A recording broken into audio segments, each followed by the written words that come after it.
Hello students, we are back to see second part of Constitution of India. In first part we discussed about some features of Indian Constitution. Now as you know that fundamental rights is one of the key feature of Indian Constitution. So in details we are going to discuss in fundamental rights. What are fundamental rights? How they are so much important. Okay, so we'll discuss about it in details in this second part. So let's start.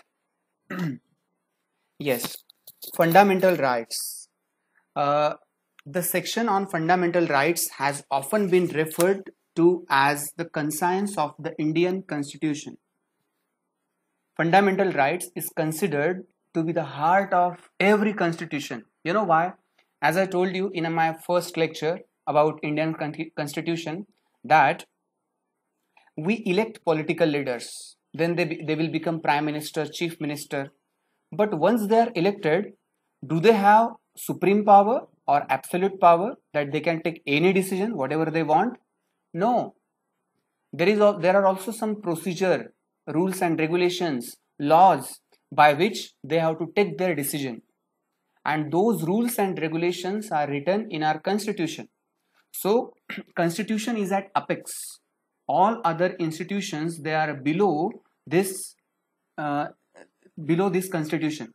Okay, but in constitution also, as you know that under Amendment Act you can change the constitution, some laws about constitution. For example, earlier, just before few months or few months only, the article 365 and article 45 regarding 370 and 45 regarding Jammu and Kashmir, it was modified, isn't it? Earlier we were not able to purchase land in Jammu and Kashmir, and as well as they were having their own rules and regulations there. They were not following our constitution, they were having their own constitution. Even their flag was also different, though it was a part of India. But before some months, our government, they changed rules and regulation, they changed the article, they amended the constitution, and they changed some rules and regulations related to Jammu and Kashmir. So in this way, by Amendment Act, you can also change some laws of constitution. But there are few things which never can be changed in constitution. Okay, and they are called fundamental rights. In constitution also, fundamental rights are at apex, because there is a big history behind all these fundamental rights. Why they are at apex, why they are so important? Because to get these fundamental rights, our ancestors, our people, they have struggled a lot, and after their struggle, after their fight, finally we have came to this conclusion that these rights should not be should not be taken from any human being at any cost, whatever the reason or whatever the excuse can be. But you can't deprive anyone from this fundamental rights. Okay, so that is the key, one of the key features of our constitution. So in details we will discuss about fundamental rights now. Okay, and that's why fundamental rights, they are called conscience of our constitution. During colonial rule, they had created a certain suspicion of the state in the minds of the nationalists, and they wanted to ensure that a set of written rights would guard against the misuse of state power in independent India. Fundamental rights therefore protect citizens against the arbitrary and absolute exercise of power by the state. Means, once a political leader is elected, he became chief minister, then he can't exploit anybody because he is having power. Not at all. If somebody is there who has not given him vote, then he doesn't get any right to torture him, to exploit his rights. Okay, so keeping this in mind that they will take wrong benefit of their power, we have brought fundamental rights in our constitution, which is core and conscience of our constitution. Okay, so this fundamental right through constitution guarantees the rights of individuals against the state as well as against other individuals.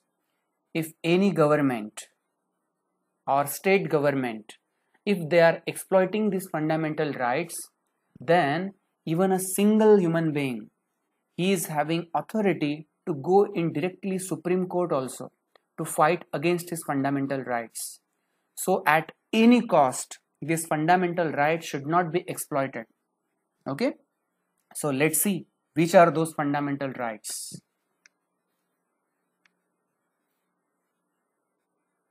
About this fundamentals, so one point here I would like to clear this. Dr. Babasaheb Ambedkar said about these fundamental rights that their object is twofold. First objective is every citizen must be in position to claim those rights. Every citizen, each and every individual of a country can claim these rights if they are exploited, and everybody should get these rights.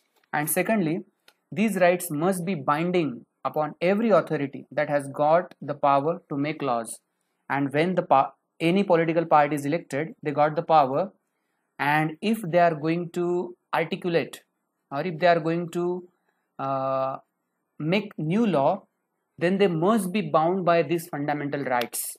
They should take this into consideration while making any law. Okay, so political parties, they are also bound by this. So keeping this frame in their mind, they have to make the laws. Okay, so which are those fundamental rights? Let's see. Yeah, first, right to equality. First of all, we'll see the history of this. As you know, in our India, I think in last part we discussed about it, our society was divided into 4 parts: Brahmins, Kshatriya, Vaishyas and Shudras. From Shudras, Dalits came. Dalit was such a society. I have explained this a lot in my last lecture, so in short only I will tell you. So if you want details about it, you can go back to my last lecture and then you can see. Okay, but in short I will tell you here. Dalits, they were tortured, they were completely deprived of their birthrights. Okay, they were called untouchables and they were just kept away from the society. So this was the treatment that they were getting. And if on the basis of their merit, their intelligence, if they are getting jobs, still at there they were suffering a lot. Just take one example of Babasaheb Ambedkar. As you know, Babasaheb Ambedkar was highly qualified. When he came back from America to India, he was very expert in accounting also. So Sayajirao Gaikwad in Baroda, he was given job by Sayajirao Gaikwad, who was king at that time of that princely state. So he gave the job. Nobody in Baroda who was working for Sayajirao Gaikwad was as much qualified as Babasaheb Ambedkar. Nobody. But still Babasaheb Ambedkar had to suffer a lot because of his caste only. Okay, so he suffered a lot, and that's why he thought that we should get rid of this, and that's why he went to Gandhiji, then Pune Pact. We are going to discuss about it, but he fought for his rights. Okay, so when constitution was being made, the first fundamental right was right to equality. Everybody should be equal in front of constitution. All persons are equal before the law.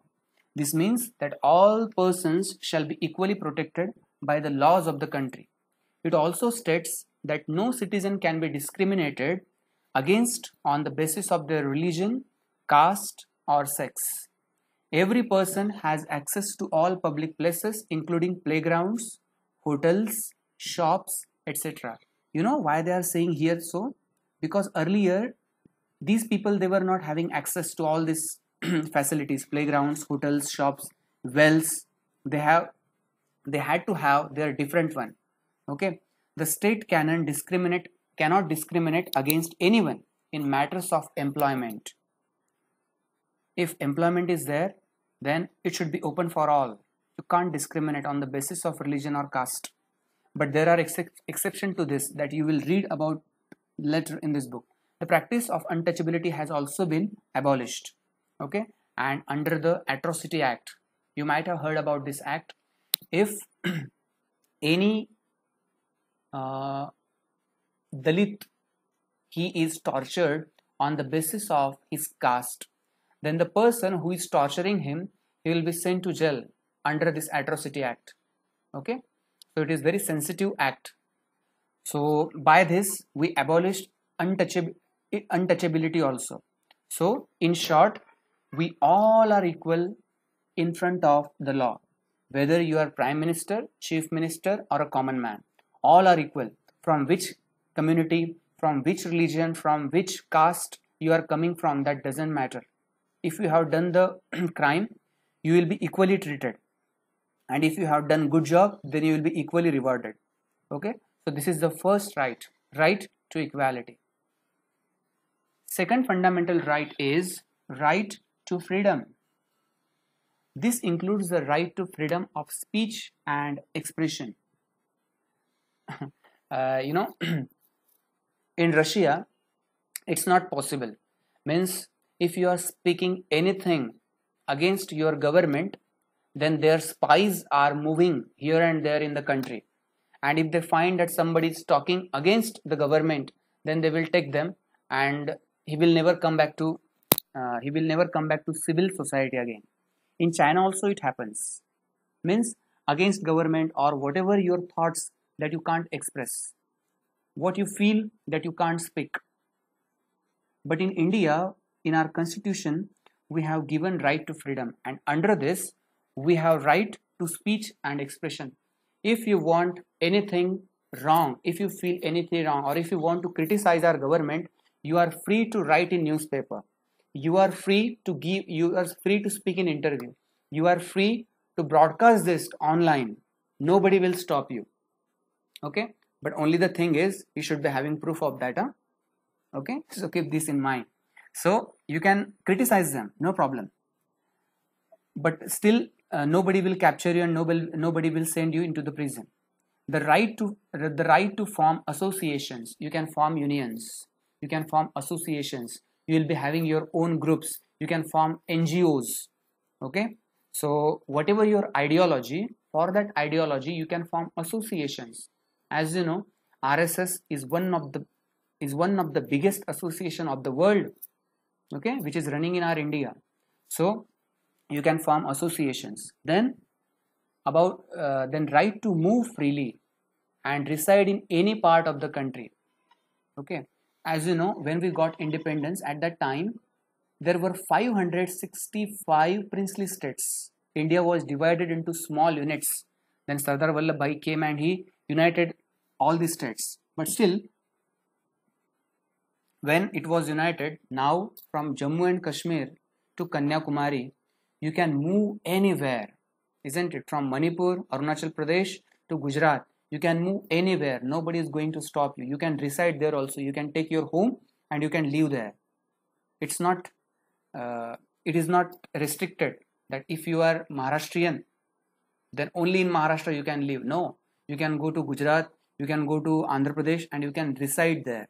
Okay, and even you can purchase property there. Okay, then the right to practice any profession, occupation, or business. Earlier, that was not the system. In Varna Ashram, if your father, for example, I will tell you, if your father is a barber, then his son also has to do that job only, that profession only. It was going on. That's why our government, our constitution gave this right to freedom, that everybody is free to practice any profession, any occupation, or any business. Nobody is going to stop him. Okay, so right to freedom. So under this fundamental right to freedom, these many things come. Okay. Next, third fundamental right is right against exploitation. Earlier, human trafficking was going on. Means in movies you might have seen this. Human beings, they will be purchased from somewhere, or they will be taken from somewhere, and they will be sold as a commodity. With slaves it was going on. No? You must be knowing about it. In Africa it was going on. They were European people. They were capturing them, these slaves from Africa, and as animals they were being treated. Then in America they were sold, and in this way they were tortured a lot. Then they will be given the work without any what we can say, any compensation, or we can say any remuneration. Without that they were working there.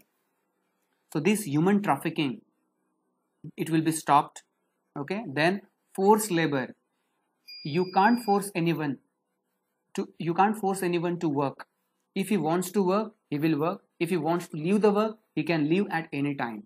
But earlier in plantation system in Assam, are if people once go there, enter into plantation system of Assam in tea gardens, and you start working there, you have to live there. You can't come back to your village.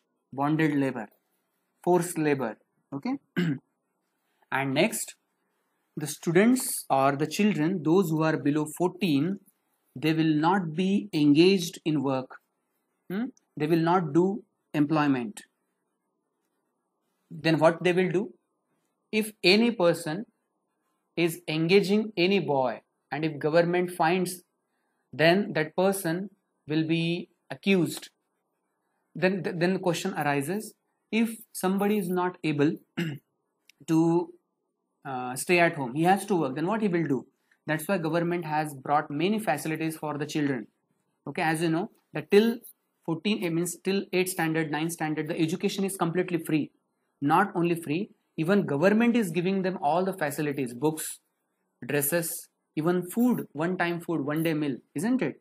So all these things come under right against exploitation. Next, fourth right is right to freedom of religion. Okay, in secularism, we are going to see about it. Religious freedom means you can follow any religion. It is not compulsory that you have to follow only Hinduism or only Islam.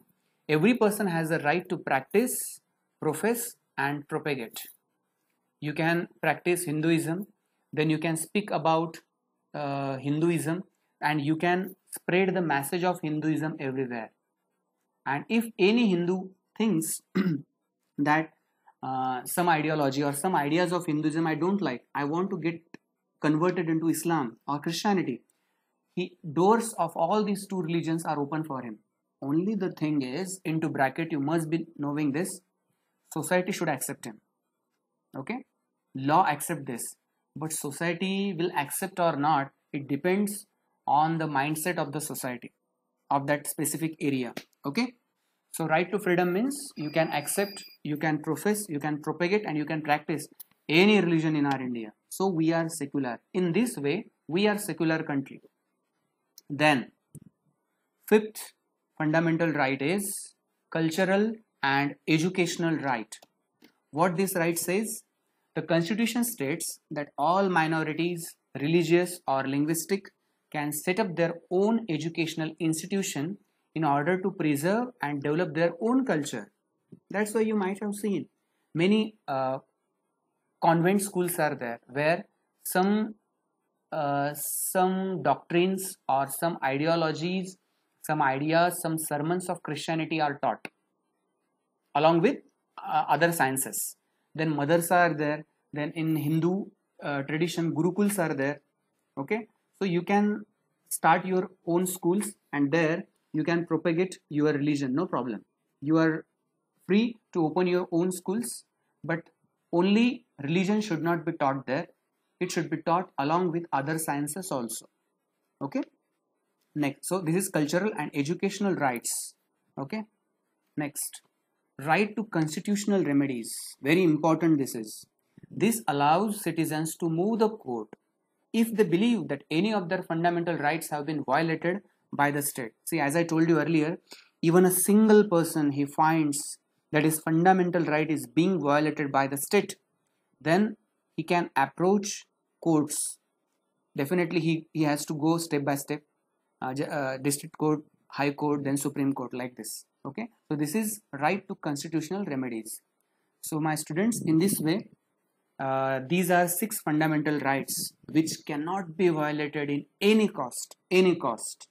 Okay, chalo, fine. Again, all these fundamental rights came under 4th key feature of Indian Constitution.